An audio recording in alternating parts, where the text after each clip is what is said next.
Hey, I'm starting. I'm here. I'm the only one who is. So that's fine. And that is completely normal. I'm always the only one. We're usually the only one. Um, so here I am in the wee hours of the morning. Why? I have a lot of thoughts. So last week I did a live, thankfully, and this is what I love about my podcast, that, very few people listen to it. But I also, being able to speak into the void without the void speaking back sometimes is nice, but also the sense that it's a way to be publicly private in a way. And I love the late night lives. I love late night conversation. There's just something about midnight thoughts that it's pretty amazing. So this is Streaming Consciousness. I had not starting it. Hello, guys. Sorry if you hear noise. Hey, Donald. If you hear noise, it'll be my cats in the background deciding that this is the time to play tag. So, like I said, so it's nice to be able to do this because it helps me sometimes in ways that nothing else does when my heart is full of something. Last week, it was full. It was so full of just grief. That time, it was about the Asian community. Tonight, it's about Noah Green and William Evans. I have so many thoughts. I'm going to try not to go into a full-on rage, but I understand Noah Green. I understand. To call this, the way it's being reported is absolutely ridiculous. It's hilarious to me that, a few thousand people gather at the Capitol and put up a scaffold and, threaten to kill everybody that they can. And that is the Capitol attack. Oh, no. First, it started out when they first started reporting it. It was protests, and then it was a riot, and then finally we got to domestic terrorism and attack. Now we're talking about a guy who drove his compact into police officers, into the barrier, and attacked officers with a knife, and we're calling that an attack? Please explain to me how that's anything but suicide by cop. Please explain that to me. Please explain to me. People who live in countries where there's actual terrorism know what an attack looks like. Where people are like blowing themselves up. This was a guy who wanted to die. I feel badly that they didn't get him before he took an officer's life. Because that's the only good outcome in that moment. Because the guy comes at you with a car, you don't have a lot of choices. But I understand him because there is inside of me, there's a part of me inside that wants to skewer my heart on the spiral of the Capitol. Because this country is, we had 5 hanging deaths of four, I think. One was Latino, of young men of color, but mostly young Black men last year after George Floyd. There were suicides, we think. We don't know. They were investigated as suicides. They might turn out to be something else. But do you know what it says for someone to do that publicly, to do it that way? It's a statement. And I fear that we're falling apart at the seams. I fear. Because I know that this trial is really hard on me. I can feel it going on all the time. And I just want it to be over. I just want, you know, Chauvin to get his slap on the wrists and the other officers to be, you know, acquitted and be done. Can we stop pretending like we care about this stuff? Anyway, so I feel a lot of empathy for Noah Green. I feel a lot of empathy for the officer and both of their families. It's just a horrible situation. But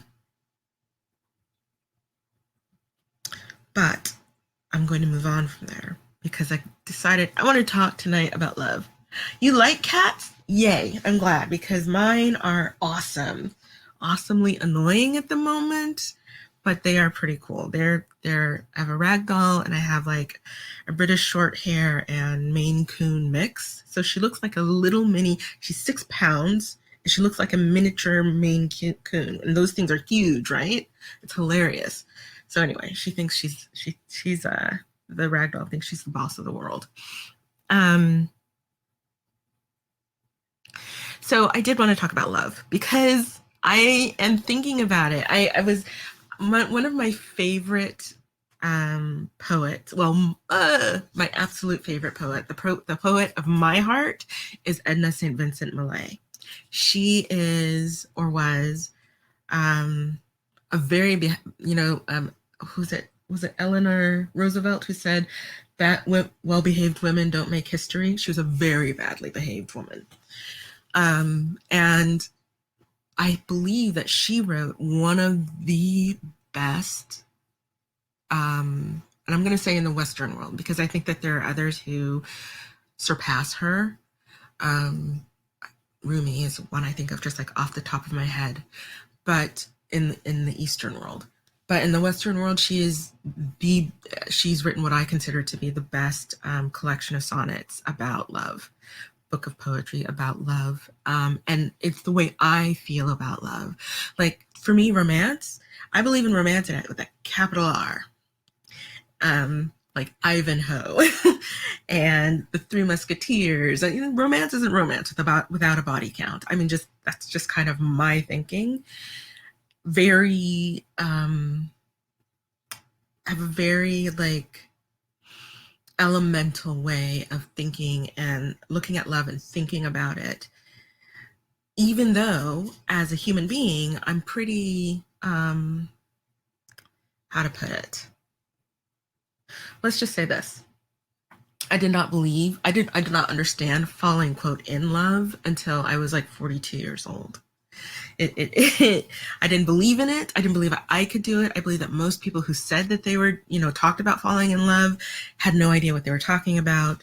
That mostly they were talking about, that it was, what do you call it? Infatuation and ego, and all that stuff, but not anything real or important. Because to me, still in the back of my mind, to me, love is like, I'm willing to fight a duel for you and you're willing to fight one for me. And I didn't understand what people meant by falling in love. I love people very much, just like humanity, just humans. I love humans. I think we're fascinating. I love that.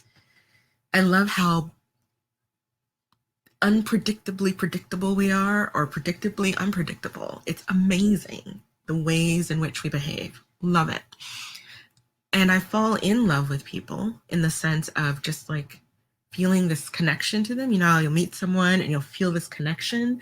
That never ends for me. I start, if that connection gets to a point where I feel like I care about a person, usually I'm going to love them forever. I've never stopped loving anyone. So for me, I thought, I've never been in love, never been tempted to fall in love, never been anywhere near it. I don't think I'm capable of it.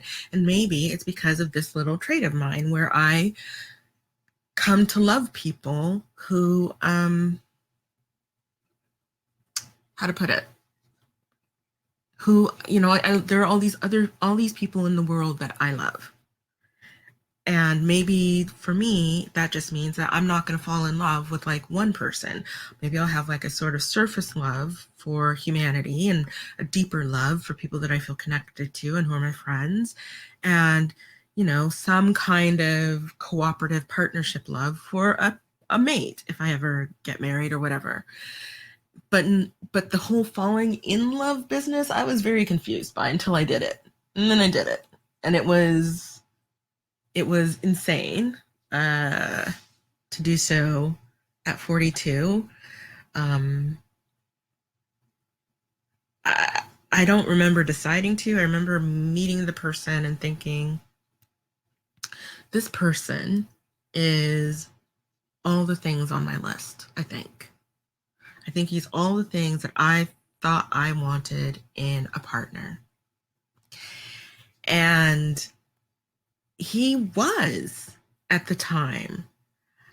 And, you know, it's for me, everything is long distance because, you know, my life is conducted from my bedroom for the most part.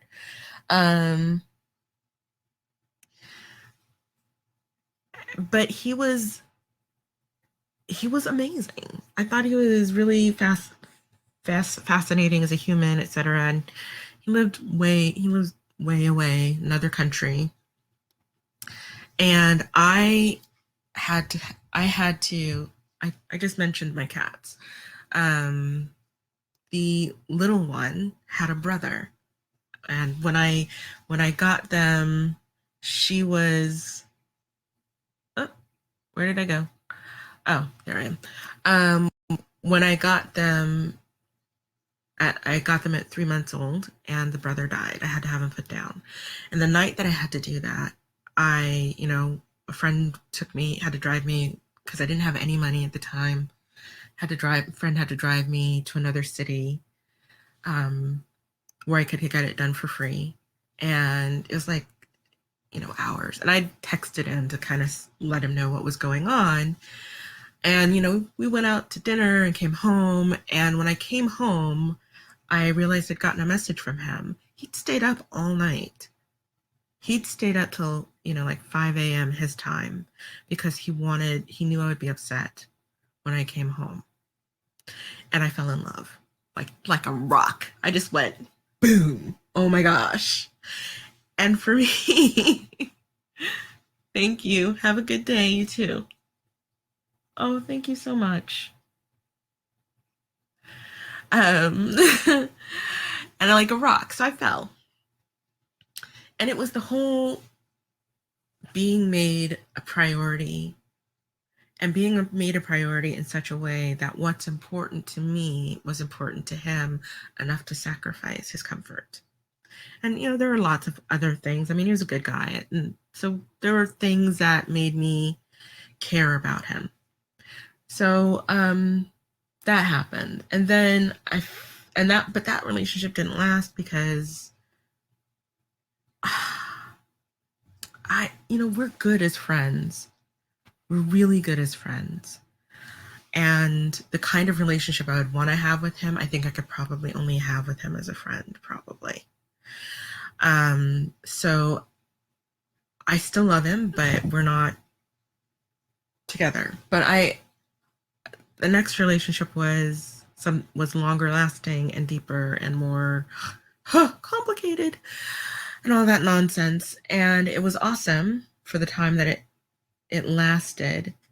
And after it ended, I thought to myself, okay, do I ever want to do this again? And the answer was pretty much no. No, I'm good on the whole being in love thing.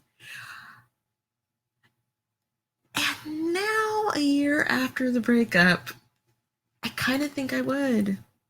I liked it. I liked being a dynamic duo. I liked having someone in your life who has your back, right? And knowing that they do, and knowing you have theirs, and knowing that the things that are important to them, you're going to make important to you, and vice versa, is a wonderful feeling. And for me, it comes with a lot of other stuff too. It comes with, I romantic comedy in love is like not my ideal. My ideal is much more like, Ivanhoe, where oh gosh, how did this happen? I think if I'm thinking of the movie, I can't because I can't remember what happened in the book. But there's like a mini series, not the one with Elizabeth Taylor, but like a mini series with is it Kieran Hines, who is the bad guy? He'd kidnapped this woman. She was a Jewish woman, and he'd kidnapped her and put her in a tower because he was in love with her, I think. And then put himself in a position. There was a position where, he had to fight this other knight, like a duel. And he basically died in order to allow her to be rescued, kind of intentionally. So for me, that's love. So that's what I grew up on. So for me, I'm like, okay, yeah, yeah, it's an elemental thing, and that is what I love. Oh, hey, look at me! I'm all smooth tonight. Look at me, floating from one topic to the next. But that's why I love Edna St. Vincent Millay and her poetry. She fell in love with. She was married, but she fell in love with a younger poet named George Dillon. And according to Dylan's cousin or something like that, years later, they found they found or he found or the cousin found like a piece of paper in his pocket. And he said that it was a poem. It was written on the back of a telegram, and it was given to him by Edna Millay, and that she'd written it the day that they met and given it to him. And I'm going to read it now. This beast that rends me in the sight of all, this love, let me start over. This beast that rends me in the sight of all, this love, this longing, this oblivious thing that has me under as the last leaves fall, will glut, will sicken, will be gone by spring. The wound will heal, the fever will abate, the knotted hurt will slacken in the breast. I shall forget before the flickers mate your look that is today my east and west. Unscathed, however, from a claw so deep, though I should love again, I shall not go.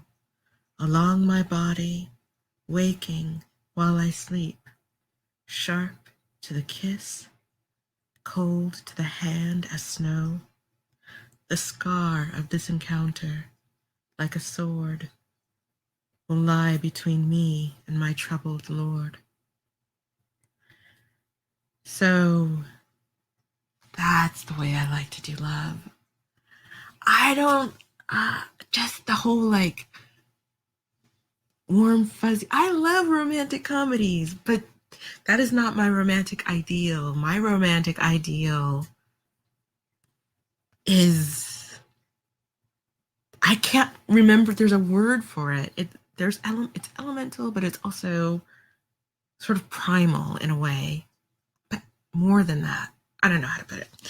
But anyway, there's it's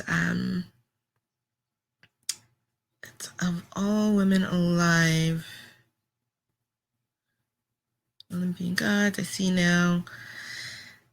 Oh, here's one. I dreamed I moved among the Elysian fields, in converse with sweet women, long since dead, and out of blossoms which that meadow yields, I wove a garland for your living head. Danae, that was the vessel for a day of golden Jove I saw, and at her side whom Jove the bull desired and bore away, Europa stood, and the swan's featherless bride. All these were mortal women, yet all these above the ground had had a god for guest. Freely I walked beside them, and at ease, addressing them, by them again addressed, and marveled nothing, for remembering you, wherefore I was among them, well I knew. Well, I knew. So that, like, idea of loving someone who the memory, for whom, for you, it's like, yeah, it's just as good as if I was one of these women who'd been one of the women of one of the Greek gods. And I just thought, I like that. That's like my thing. I feel that. I feel, you know, that I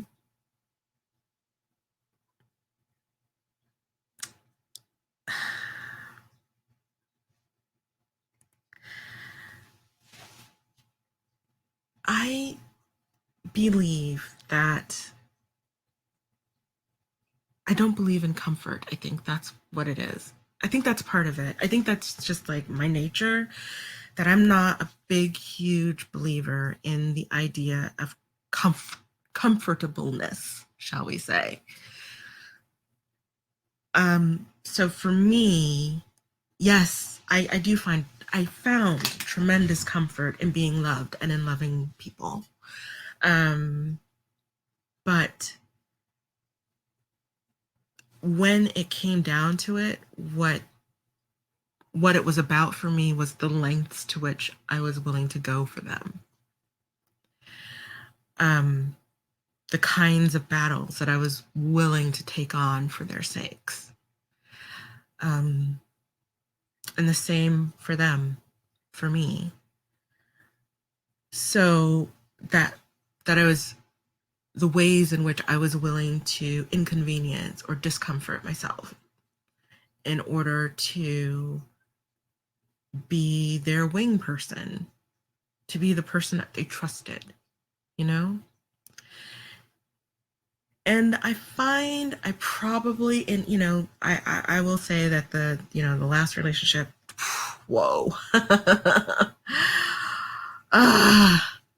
It took it out of me. But I think that I really thought I was done with love, but I don't think I am anymore. I don't think I feel that way any longer. I feel that I would choose differently. I feel that there are things that matter to me and are important to me now that weren't as important to me then. There are things I overlooked that I would not overlook again. Because I can kind of see now how disastrous and that's the fascinating thing about human beings, is that someone will show you something about themselves. You'll see it, right? And you'll think to yourself, it's not really affecting our relationship. I still like them. They still like me. We still enjoy each other's company. This goes for any kind of relationship. We still enjoy each other's company, etc., etc., etc., right? All is well. And then something happens which touches on that thing you noticed and you didn't think was that big of a deal. And that place gets pushed, and suddenly you find yourself in a completely different world. So let me make an example. Let me think. Well, the series that I did early this year about racism and talking to my white friends about it, I had noticed what I considered to be minor, sort of, we're all a little bit racist. But I'd noticed like what I consider to be minor unconscious areas of racism, that kind of thinking, regressive racial thinking, or flip or surface, or just not something that I could see was like, okay, there's a thing here. This person has a thing. And I would say to myself, it doesn't matter that much. It doesn't need to touch on our relationship. She treats me well. She treats they treat, other people well generally. So I'm not going to address it because that, for me, being in mostly white environments for most of my life, what was the point of doing that? Of like going there with people? It just didn't seem useful. But when I did try to address it with people, inevitably I had Sharon Osbourne conversations, except for one.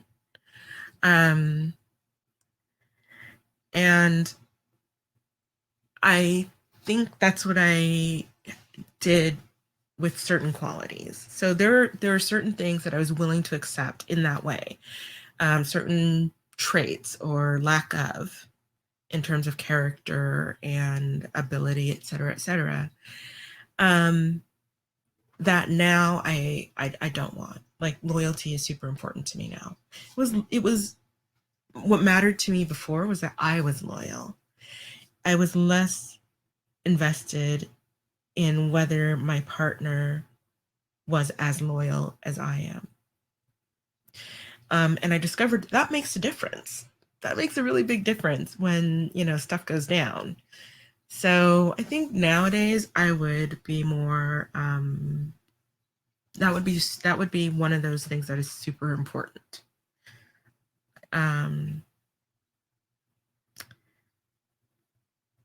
I mean, the person that I would be willing to not go through, because to me, love is not a comfortable. This is hard to talk about, because for me, love is not about comfort. It's not about feeling good. It's about, there's a person in your life that you've met, and you look at them and you think they're a miracle. You think they're amazing. You think that the world should think that they are awesome, right?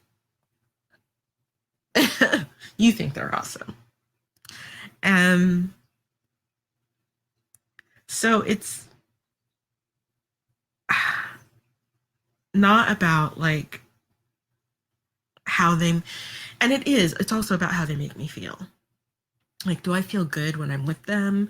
Do I feel good after I leave them, when I think back on our time together? Because that's super important.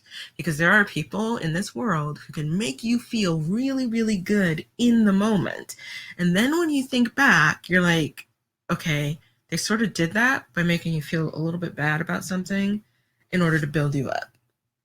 Or they sort of did that by dragging somebody else. It just kind of little things that kind of go, okay, well, maybe, I don't know. So for me, that's like super important. But it is also hugely about, do I want you on my side in the battle of life? Do I want to be on your side in the battle of life? Because life is difficult. And are we able to look at those battles and understand the difference between having a hard time in our relationship and having a hard time in life? Because it's so easy when things go bad, if you're partnered up, and especially if you think your partner isn't going anywhere, to blame them for the bad time that you're having, when really the truth is that life is just hard right now.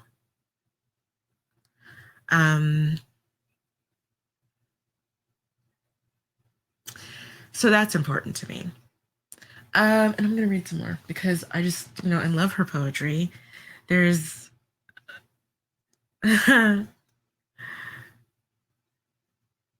there's this one.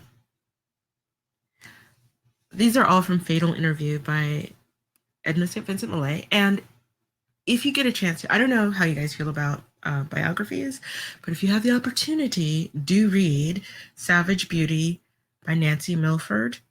It's a story, it's the biography of her life, because she had a fascinating life. So, in addition to, this love affair with a younger man while she was married to her husband, who didn't really seem to mind. She talked to him about kissing the other guy. It was interesting. Anyway, think not, nor for a moment let your mind, wearied with thinking, doze upon the thought that the work's done, and the long day behind, and beauty, since 'tis paid for, can be bought. If in the moonlight from their silent boughs suddenly with precision speak your name, the nightingale, be not assured that now his wing is limed and his wild virtue tame. Beauty beyond all feathers that have flown is free. You shall not hood her to your wrist, nor sting her eyes, nor have her for your own in any fashion. Beauty, billed and kissed, is not your turtle. Tread her like a dove. She loves you not. She never heard of love. And that is something I think I can say I feel about the person, my last person. That he was beautiful. He was beautiful. And there was, and I kind of think that sometimes we had a conflict because there was this place in me that was just, I wanted him to be fully who he was. And I wanted him to feel free in whatever, all the ways that he could be, because he was, to me, like this beautiful wild bird. And I think he wanted sometimes the opposite. Like he wanted me to make demands and wanted me to want him to, sort of conform in various ways, his behavior to please me. But what pleased me was him being himself. So I think we had some conflict there, but like that is what I think about when I think about that. But okay, so here's like one of my other favorite ones, which is, again, gives you far more insight into my character than you probably want. But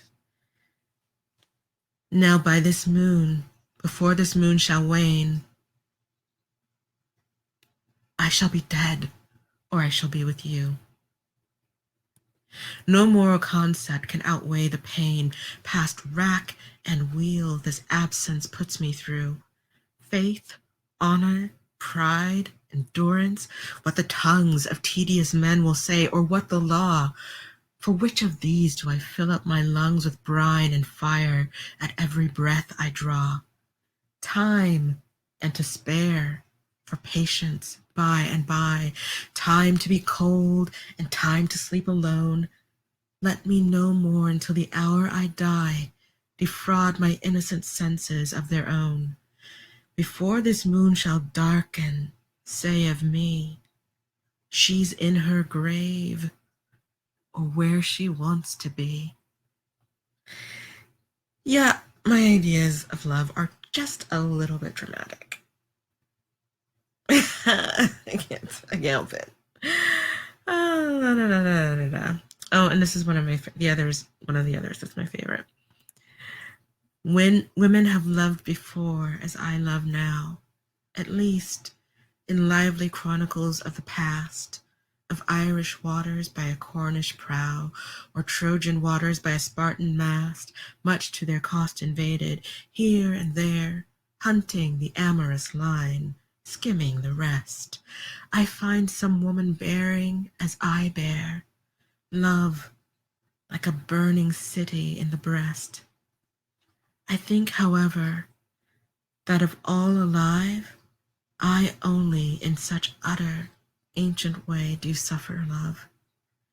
In me alone survive the unregenerate passions of a day when treacherous queens, with death upon the tread, heedless and willful, took their knights to bed.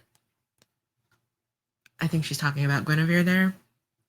So she's like, okay, so if you look up, Helen of Troy, I don't remember which is that Tristan Isolde? I don't remember. But anyway, but if you look at, if you look at these really old texts about love, etc., there's just all this like, I'm willing to die, I'm willing to start a war, I'm willing to fight a war for you because I'm in love with you. It's a silly, silly, silly, silly thing. But it's also, there's something about it, it's like, this is how it feels inside your body when you are in love with someone. It feels like, okay, I will, it's love, bearing love like a burning city in the breast.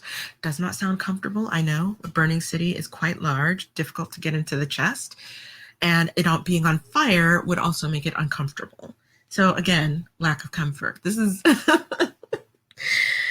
and so when I read this poem, it was like the first time I thought, oh my gosh, this is me. I feel like that. I feel like I only in such utter ancient way do suffer love.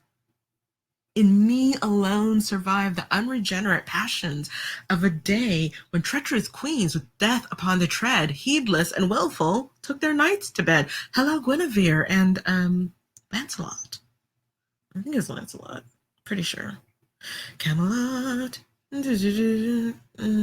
Soldier. Right of the table around. Okay, I'm trying to remember the lines from Camelot because I think it was Lancelot. So anyway, I'm not going to go on very much longer. I think I'm going to stop for right now, but thank you for those who showed up, and thank you so much, Donald, for the beautiful engagement. It was very lovely of you. And everybody have a good day. Everybody take care. Everybody be gentle with yourself a little bit right now. I think, especially for people of color. I mean, when you think about it, good Lord, everybody, every community of color has been hit super, super hard within the last 5 years or so. Native American community, Standing Rock, and all the other nonsense. The Latino community, all of the nonsense surrounding them, about all the rhetoric about immigration, the Asian community, COVID, and, the Black community sort of constantly on fire, as well as the Native American community, because they have also the situations where women are disappearing and people aren't looking for them. So if you are of color, I think right now is tough. Whether you're Black or not, I think this trial is tough. So please do take care of yourself. Please do reach out for resources. Please reach out, and